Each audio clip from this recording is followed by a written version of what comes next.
Você está escutando Cinema em Foco.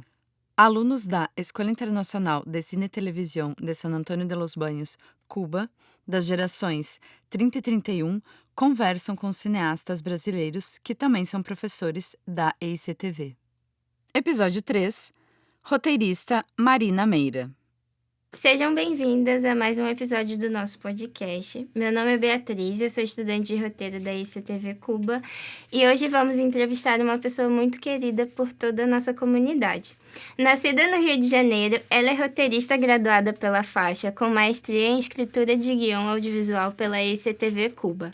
Trabalhou no desenvolvimento de projetos para canais como Netflix, Amazon Prime, TNT, Max, Fox Premium, Futura e mais Globosat. Entre seus trabalhos se destacam as séries Bola Pra Frente, da TV Brasil, Galera FC, da Max, Me Chama de Bruna, da Fox Premium, Terminadores, da Band e TNT, o curta-metragem As Aventuras de Pet, premiado nas categorias de Melhor Roteiro e Melhor Filme no Festival de Cinema dos Sertões, e o roteiro de longa-metragem A Máquina de Fazer Dinheiro, finalista do Guiões Lisboa 2019.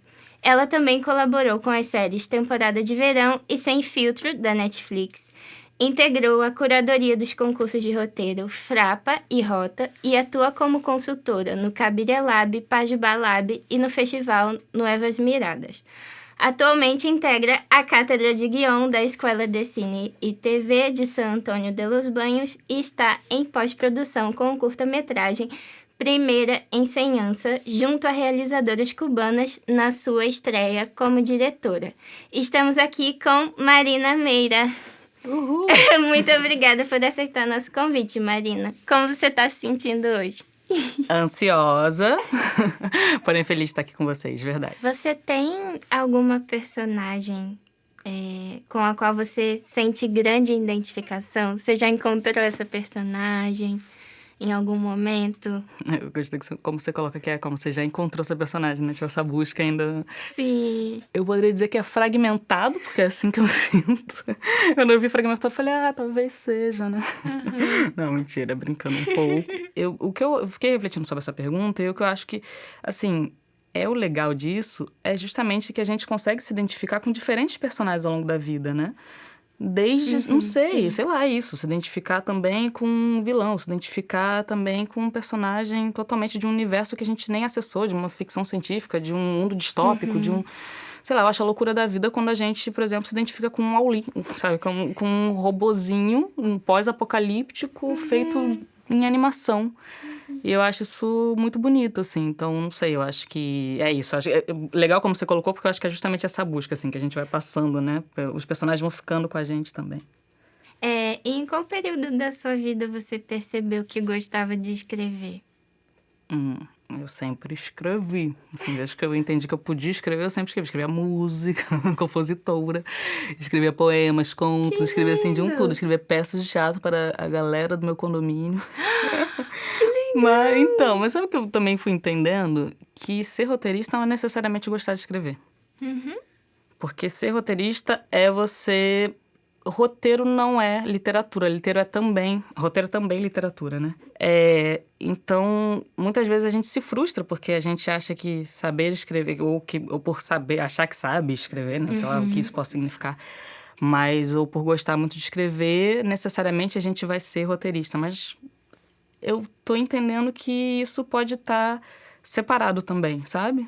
E isso é uma reflexão interessante, assim, de entender o quanto que necessariamente quem gosta de escrever é um roteirista ou uma roteirista, ou quem é roteirista vem desse caminho da escrita. Pode vir de outros caminhos e pode ser interessante também, sabe? Quando você se percebeu como autora e não apenas roteirista? Eu até não sei, te convido também para essa reflexão, assim. Quando a gente assina um roteiro, é também um trabalho autoral, seja por encomenda ou não, né? A nossa autoria tá ali, de alguma forma. A gente se identificando ou não, e são processos e processos. A venda da autoria, pelo menos no Brasil, é uma coisa inalienável, né? A gente consegue vender os direitos patrimoniais, mas não os direitos autorais de uma obra. Isso quer dizer que a gente realmente não tem como passar essa autoria.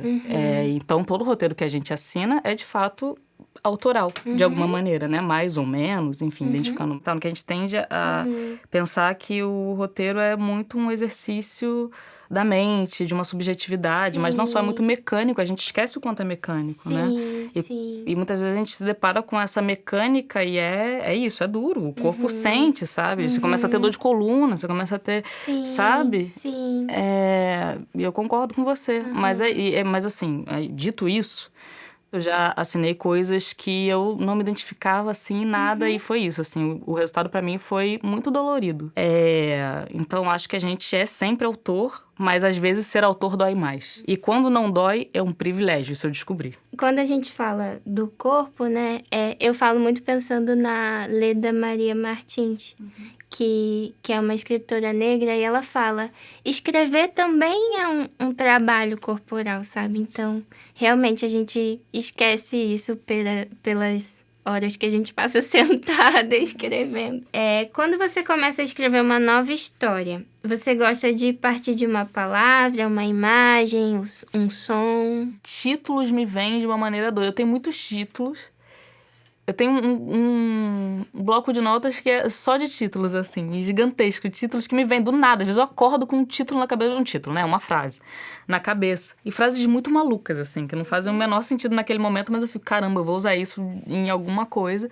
E muitas vezes eu fico pensando ao redor daquela frase ou ao redor daquele título e vem surgindo coisas, assim. Então essa é uma das maneiras que eu vejo que as coisas nascem pra mim, assim, algumas ideias nascem. Eu fui entendendo que quando eu tenho esse estímulo visual, me ajuda muito.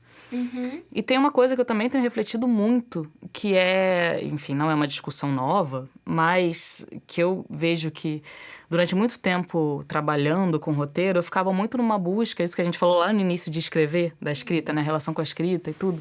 Eu sinto que eu ficava muito presa ao escrever bonito. Né? Escrever um roteiro bonito, por mais que não assim, é isso, né? Tipo, não é prosa, mas a gente vai escrever um argumento, também, né? É prosa, por exemplo. E aí, quando a gente vai pro roteiro, o desafio é justamente a gente limpar tudo isso. Então, é muito difícil quando você gosta de escrever. Às vezes é até um desafio que você consiga limpar tanto essa escritora que grita lá dentro tão profundamente e deixar um documento técnico, que no fim das contas, né, é o que se pede de um roteiro. Mas eu tenho pensado muito sobre isso, assim, sobre essas discussões que envolvem rubricas de roteiro, até que ponto podem ser poéticas ou não, podem ser literatura ou não, podem ter outros elementos que não sejam exclusivamente muito técnicos. E eu tenho chegado a lugares interessantes, assim, autoras também interessantes, ou textos que eu tenho lido que têm feito sentido para mim. A Cecília Sciamma, a diretora do Retrato de uma Jovem Chamas, Tombó, ela tem um texto, que agora eu não vou lembrar o título, mas é um texto que é até bem famoso, que ela fala sobre o desejo, a escrita a partir do desejo, e que são imagens que você tem desejo de mostrar na sua história. E isso é tão bonito, porque daí é isso. Aí eu vejo que a gente tem uma hierarquia, às vezes no roteiro, uma briga de hierarquia entre imagem e palavra. Porque a gente precisa, a partir de uma tela, a partir de um papel, de letras, criar alguma coisa visual. No fim das contas, vai ser um produto visual, audiovisual, né? Então, é um desafio muito grande também a gente conseguir restringir isso a só palavras escritas. E essas palavras precisarem contar, além de uma história, imagens também. E aí, quando ela fala disso, do desejo, né, de escrever a partir dessas imagens do desejo, aí eu fico pensando muito que, caramba, muitas vezes no processo é interessante também quando a gente tenta inverter essa entendida hierarquia de que a palavra, no momento do roteiro, tem mais força que a imagem, né? Então, às vezes, a gente fica muito se esforçando para tentar descrever uma imagem. Tenho feito muito exercício de, antes então de eu sentar para escrever, eu vou achar essas imagens. E não vai ser no papel. Eu vou achar essas imagens de outras formas. E aí, quando eu entendo a imagem que eu desejo mostrar, aí eu vou pro papel. E aí eu inverto. Eu não fico tentando descrever uma imagem que ainda não existe. Eu só vou e transmito a imagem que eu vi para o papel, ao invés de tentar criar antes essa imagem olhando para uma tela em branco, olhando para um papel em branco, sabe? E falando um pouco mais da sua escrita, eu queria saber qual é o seu maior medo ao escrever. A solidão. Mas, de fato, é a solidão mesmo. Também foi outra coisa que eu fui entendendo. Essa coisa do teto todo seu que eu falei aqui, né? Que era, esse sonho dourado de quando eu tivesse a minha casa só pra mim, pra escrever e tal. E aí eu consegui essa casa fazendo projetos por encargo. E aí eu falei, caramba, sentar, acordar escrevendo e dormir escrevendo muitos dias, né? Dependendo de como estava o ritmo de trabalho. E eu lembro de uma vez que eu estava assim, mal, um dia, e aí eu falei com uma amiga, desabafei com ela, ela falou, Marina, tu já desceu pra comprar pão hoje? E eu não tinha ido, eu não tinha saído de casa, minha porta estava trancada desde manhã, assim, já era sei lá que horas da noite. E aí eu entendi, eu falei, caramba, porque o processo de roteiro, ele pode ser muito solitário. Né, o de edição, as duas pontas, né, do cinema, elas são bem solitárias. E é o total oposto da experiência de set, por exemplo, que é o contrário. Tem hora que você quer, socorro, só preciso de 1 minuto pra mim. Você vai, se tranca no banheiro, fica ali, tipo... É totalmente oposto, assim. É você realmente, muitas vezes, você não ter... Se você tá fazendo um longa, por exemplo, que muitas vezes você assina sozinho, trabalha sozinho, muitas vezes não tem, de fato, com quem trocar até certo momento do processo em que alguém vai te ler. E aí, eu acho que esse é isso. Eu tenho buscado também outras maneiras de escrever roteiro sem estar tão sozinha, sem me sentir tão sozinha. Porque é um lugar em que o roteiro pode te colocar, assim, um lugar de bastante solidão. Mas qual é a sua maior alegria ao escrever? Pode ser qualquer coisa, pode ser um diário, pode ser uma lista de compras. A lista de compras me dá bastante prazer, porque eu organizo as coisas, eu adoro organizar coisas. A lista dos títulos eu amo, é uma lista que eu fico ali, sabe? Eu tô assim, tipo, eu olho a lista dos títulos, é ótimo, é um lugar pra onde eu vou também, assim. Ou lista de imagens, né? Também é isso, tipo, de imagens que vejo, assim, e são listas que eu gosto de ir. Mas, assim, roteiro, falando de roteiro, a parte mais gostosa, a parte que te faz mais feliz é a parte que você vê aquilo realizado. Porque é tão difícil e é uma jornada tão longa do audiovisual que quando a gente que tá nesse início, no desenvolvimento, no nascer da história, vê uma coisa pronta, essa é a maior alegria.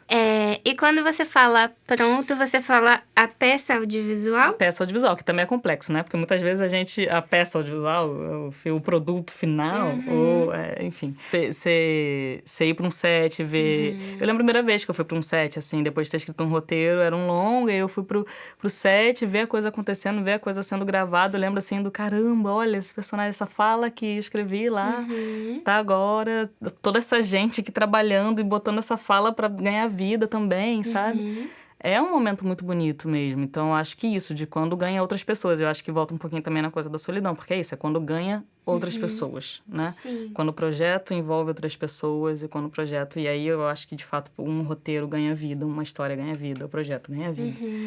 E é isso, eu acho que a gente tá falando, de fato, desse produto final mesmo, assim. E é isso, a gente tem relações complexas com esse produto final.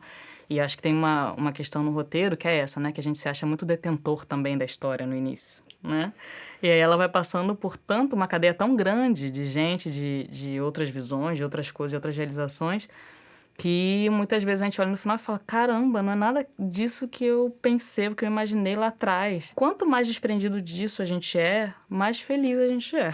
Porque, realmente, assim, se a gente escreve pensando que vai sair exatamente como a gente está escrevendo, aí a gente se embanana, porque não vai. Não tem como. E, assim, é isso. Só tem como se a gente trancar esse roteiro dentro de uma pasta que vai ficar no nosso computador para sempre, não é isso que a gente quer. Marina, muito obrigada pelo seu tempo, por todas as respostas. Eu aprendi muito hoje e agradecemos muito por quem está ouvindo até agora. E a gente se vê no próximo episódio. Um beijo, gente! Valeu, Bia! Valeu, galera!